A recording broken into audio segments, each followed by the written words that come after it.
नमस्कार मित्रांनो, आज आपण बोलणार आहोत मकर संक्रांतीबद्दल. मकर संक्रांत आपल्या परंपरा हा व्हिडिओ शेवटपर्यंत नक्की पहा. मित्रांनो, भारत हा कृषीप्रधान देश आहे. त्यामुळे आपल्या देशात शेतीशी निगडीत अनेक सण केले जाते. अनेक सण साजरी करताना त्यापैकी एकच अत्यंत महत्त्वाचा सण म्हणजे मकर संक्रांती आहे. हा सण दरवर्षी जानेवारी महिन्यात येतो आणि हिंदू पंचांगानुसार पौष महिन्यात साजरा केला जातो.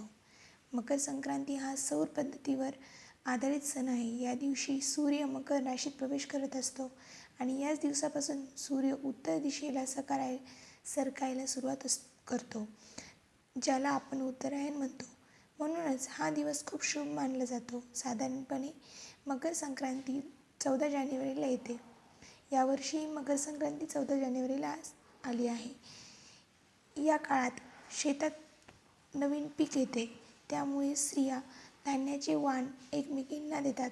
हरभरे, ऊस, बोरे, गव्हाच्या ओंब्या, तीळ असे पदार्थ सुगडामध्ये भरून देवाला अर्पण केले जातात. महिलांमध्ये उखाणे घेण्याची परंपरा आहे आणि सर्वजण एकमेकांना तिळगुळ घ्या, गोड गोड बोला असे म्हणतात.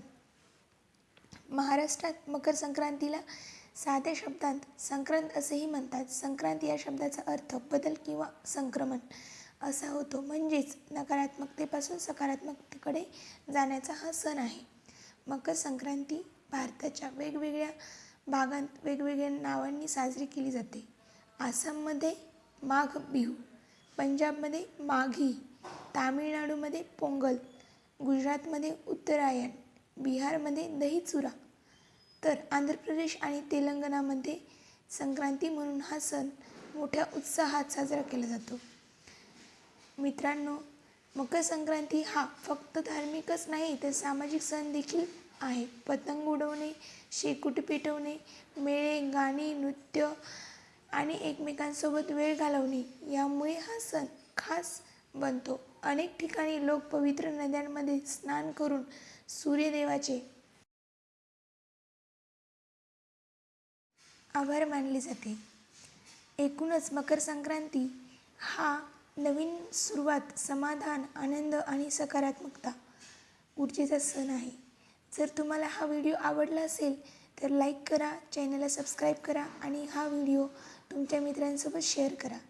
मी पुन्हा भेटेन अशाच नव्या माहितीसह. धन्यवाद. Thank you. Bye. Happy Sankrant. Happy new year.